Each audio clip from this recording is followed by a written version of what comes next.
Thank you, grade 12, once again for your wonderful answers on my introduction. Thank you once again for doing my homework. Wow, I'm so impressed by your performance. May you keep it up. Right? Can you just clap hands for yourself? Give yourself one clap, another one, and a snap. Thank you. Right, so as yesterday we learned a lot about Doppler effect. I gave you a formula which says Fl is equal to V plus or minus Vl. You divide by V plus or minus Vs times Fs. But then today, can you just tell me what does Fs stands for? We'll start with you, Zama. Just Fs stands for what? Frequency of the source. Frequency of the source. Let us give her a clap. Thank you. Source, frequency of the source. Source, frequency. Thank you. All right. Vs, Kwanele. Sir, Yes. I have a question Okay. with regards to frequency of the source. Okay. So when we say the source, are we referring to the sound that we hear? Not the sound that we hear. The frequency from the source. The source or the speaker? Yes. Okay. Yes. So it will emit a sound, but there is a sound that you will hear.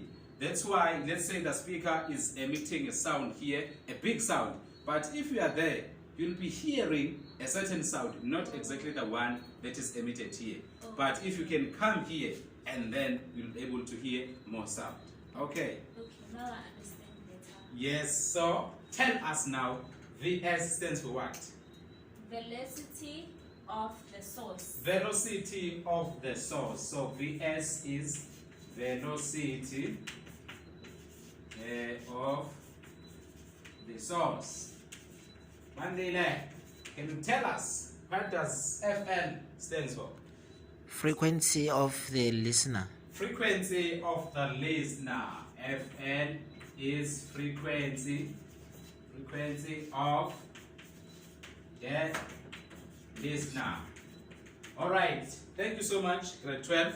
Oh, I'm so impressed by your participation. That means you did go and do your homework that I gave you yesterday. So today, again, we're going to do a short experiment whereby I will now play a sound from my laptop, and then we will have Zama. You will go there before I play a song, and you will stand just close to my sound source. So this is what will happen. When I start to play this music, you will be here and move away. While Zama, you stand there, and then when I start playing, you are moving closer to the sound. All right. And then after that, after a minute, you'll come back and tell us what did you observe. All right. Yes. So right now, we're just gonna be starting to play a song, and then Zama, can you go there first so that, yes, whenever you stand here, just close to the sound, and then, yes, Zama, can you just go far at the back? Yes. So you will go outside while Zama comes immediately as I start playing the song. But you just have 2 seconds, and then I'll tell you that go. And then when I say go, you come. All right? Yes.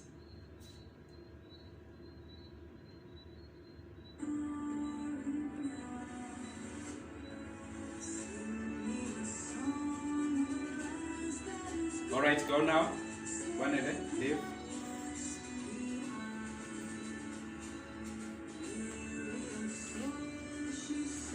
Zama, you come.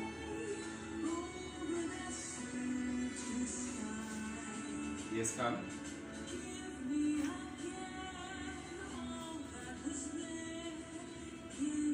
Come and stand here near the sound source.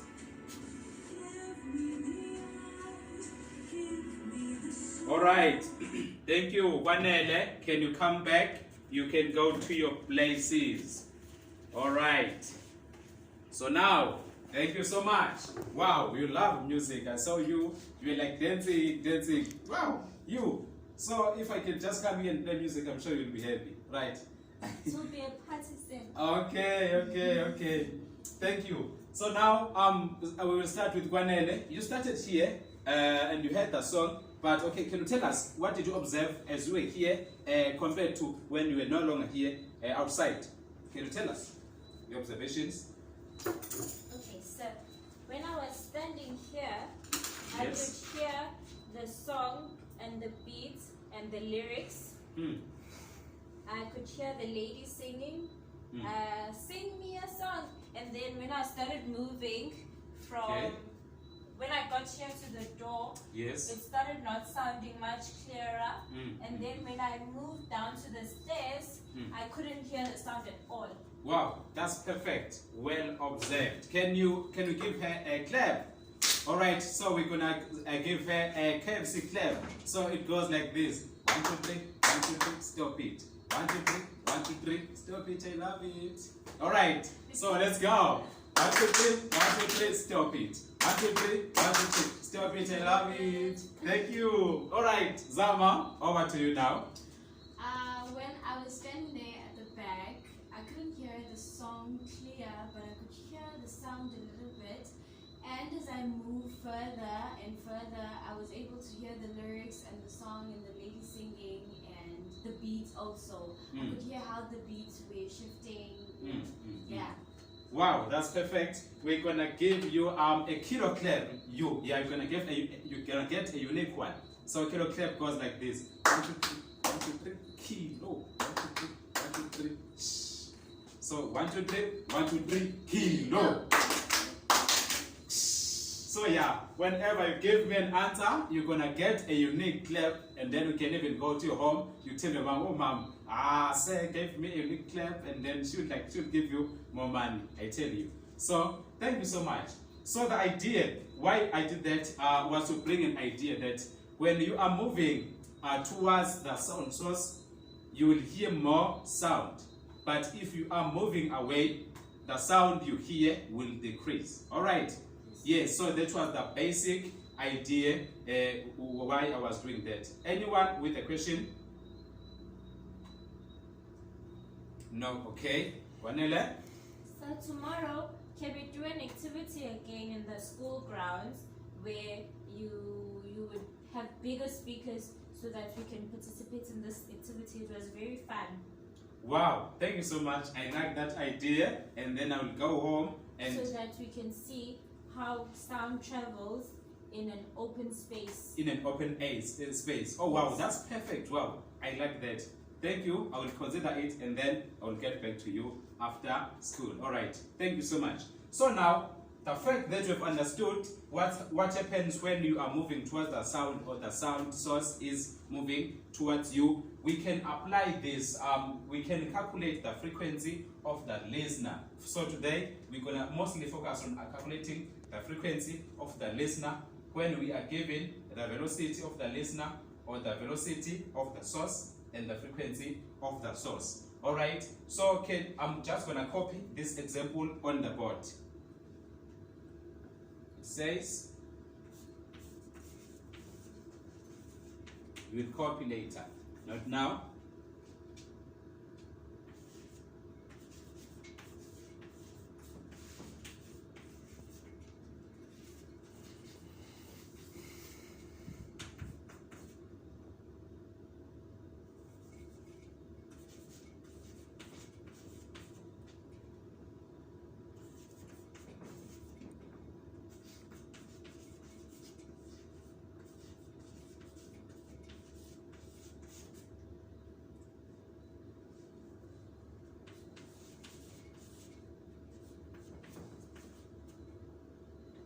Okay, you can pause. All right, so now we have our example here. It says the siren of the ambulance emits waves at a frequency of 100 Hertz, and then determine the frequency of the listener when the ambulance is moving towards the listener. So the first thing that you need to do when we are given such problems is to underline the keywords. So now it is moving towards the the listener. It's the ambulance that is moving towards the listener. So, which means, is the listener moving or stationary? Moving. The listener. Now it says, okay, determine the frequency of the listener when the ambulance is moving towards the listener. Stationary. So it's stationary. So we said when the listener is stationary, that means the velocity is 0 because it's not moving. So that's why it's stationary. Okay, so if you have a source or a listener moving towards each other, the formula will go as this. Fn is equal to, you just write a V on top and then V minus Vs times Fs. When the source is moving towards the listener. Remember, if the source is moving, its velocity will decrease. For example, if you are running, are you not going to get tired? Yes, and your energy will decrease. Why? Here we just have a V. Because the listener on top is just stationary, as we are stationary. Are you going to get tired for just sitting here? No. No. But if I'm running, I'm exercising, and then I will get tired. Okay? Yes. So if a listener or a source is moving towards a listener, the formula will go as this. And then you are just, all you need to do now is to substitute the values that you are given. Alright, so it's very important again to write your data when given a problem. So now it says the siren of an ambulance emits sound waves at a frequency of 1000 Hz. So now we know with Fs, the frequency of the sound is 1000 Hz. So you can do this. Fs is equal to 1000 Hz. So that we just come here to plug in. Alright, and the velocity, the velocity of the source, ambulance, since it's making noise, it's saying the velocity of the source is what? 15 meters per second. So velocity of the source is equal to 15 meters per second. Yes, and then velocity, we know that the velocity of sound in air is 340 meters per second. So you don't have to worry about this one. Even on the question paper, they're just going to give you this kind of velocity because the sound is traveling where? In the air. Anyone with a question? No, sir. No, say. Okay. So now you see it's very important that you write your data. Now we've just written our data here. All we need to do is to come to our formula and we substitute everything. You just punch in the calculator. All right. So now we know V. This V without a subscript or what is just for a speed of a sound in air, and we know that V is equal to what? 340. Yes. So you start writing it 340 over, and then again this V without a subscript stands for what? 340. 340. Thank you. Is 340, and then minus. What is our VS now? What is our VS? As you have your data here, thank you, Zama. It's 15 meters per second. So it's 15 meters per second. All right. You may not need to write this down. And then now, what is, here we have Fs. What is our Fs, or the frequency of the source? 1000 Hz. It's 1000 Hz. It's 1000. All right. So now you see, you can just punch this in your calculator and then you will get the frequency of the listener. Kwanele, can you just punch everything for us? I will see if you are getting the correct answer. Tell me the answer. In decimals or? Yes, in decimals. It's 1046.153. Should I continue with the decimals after? Remember, in science, when we are round offing, we just round off to the nearest 2. So 2 significant figures. Yes, to the nearest 2. So I just need 2 numbers after the comma. It's 15. 15. Continue. 15 what? 153. 153. So that will be 15 if you are rounding up. So remember, you are not done. Are we done? No. No. Why? Because frequency, this 1046 stands for what? For donkeys or for chickens or for what? Frequency of listener. Frequency. So now we said frequency is measured in hertz. In hertz. So you just need to put yes, HZ here, which is an abbreviation of hertz. Right. Anyone with a question? Yes, Cornelia? So I do understand that in science we round up to the nearest second decimal. However, since the second decimal is 5, and in mathematics we say that the second decimal it rounds off to the nearest, we need to round it off so that it has one decimal. So do we say that it's 1046.2, or we just leave it with 2 decimals? Do we need to leave it with 2 decimals, or would it be wrong if we just have 1 decimal?